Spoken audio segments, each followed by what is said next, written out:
Brothers and sisters, it's wonderful to be here. Today we are doing sections 128 through 132. So, and it's my understanding the stake president will, is that correct? The stake president will be doing the last sections, last 6 sections of the Doctrine and Covenants. So that'll be wonderful next week. And then we are going to be able to do this again next semester. But we're working out the topic. It'll be one of the 4 cornerstone classes that the church is teaching, but we'll get into that. We don't have really time to talk about that now because we've got a lot to talk about. But section 128, it is amazing to me. This section's on baptism for the dead, and he talks about in the beginning the importance of recording the baptisms for the dead.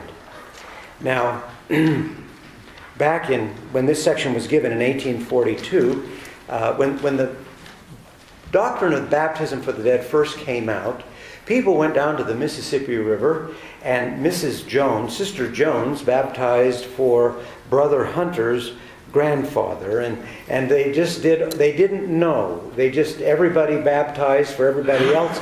No one was there to record it. Men were being baptized for women, women for men, and it was a new doctrine. And when they brought the doctrine together again, Joseph Smith in 128, and this is just kind of like a letter to him. In verse 1 it says, "As I stated to you in my letter before," it's a letter that he is writing in terms of how to handle the sacred temple records. And this is so important that they made this scripture. Now, let's look at what he says. He says here in verse 2, there should be a recorder who should be eyewitness, and also to hear with his ears, that he might make a record of a truth before the Lord. In verse 3, who is well qualified for taking accurate minutes. Let him be very particular and precise in taking the whole proceedings, certifying in his record that he saw with his eyes and heard with his ears, giving the date and names and so forth, that in the mouth of 2 or 3 witnesses every word may be established. Very particular. I am a temple ordinance worker on Wednesday mornings, and I spoke with the Salt Lake Temple recorder, and basically he said the way the records are is the way it is. That's why they are so particular.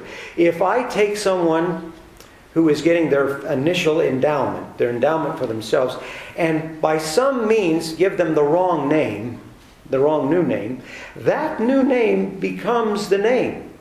And it must be, and I have to take it to the temple recorder. I made a mistake, I gave him that. But that is the name that was given.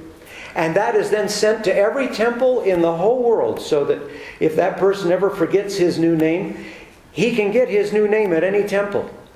Can you imagine the detail that this church goes through in its work for the dead?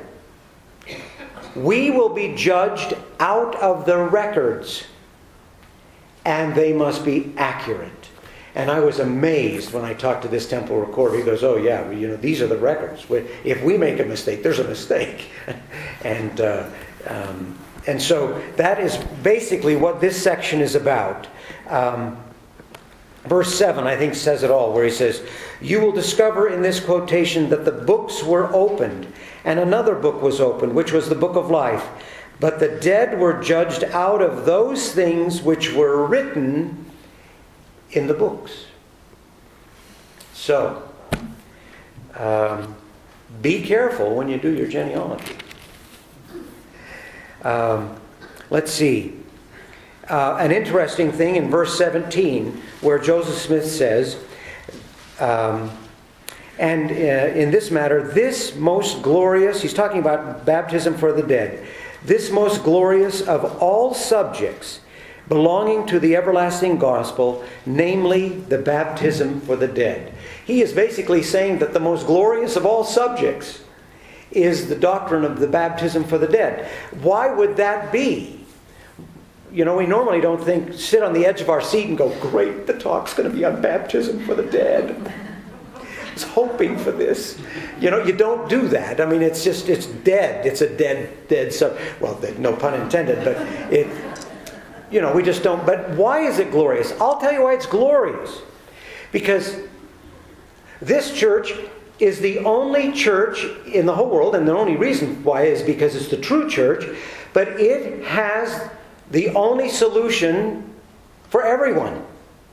If you go to any other church, they come to us and say, do you really believe that you're the only true church? Yeah, we do. Isn't that being very exclusive? Isn't that discriminating against millions and billions of people? And you say, hold on. We're the only one who does not discriminate against billions and millions of people. Everyone else does. Well, of course, everybody else, most churches don't believe they're the only true church. Most churches believe that this is, we're good and you're good and we're all good and oh, what joy. We have an answer. We have an answer for the guy who was born in central Mongolia in 1050. No chance to hear the gospel. No chance to hear anything related to Jesus Christ. But if this gentleman will live according to the truths that he was taught in his day, then when he hears those doctrines in the spirit world and accepts them, he can be baptized, which everyone must be in order to get into the celestial kingdom. He has an equal chance of getting into the celestial kingdom as anyone else. That is an incredibly marvelous doctrine. We are the only church that gives equal opportunity to everyone. The key, though, is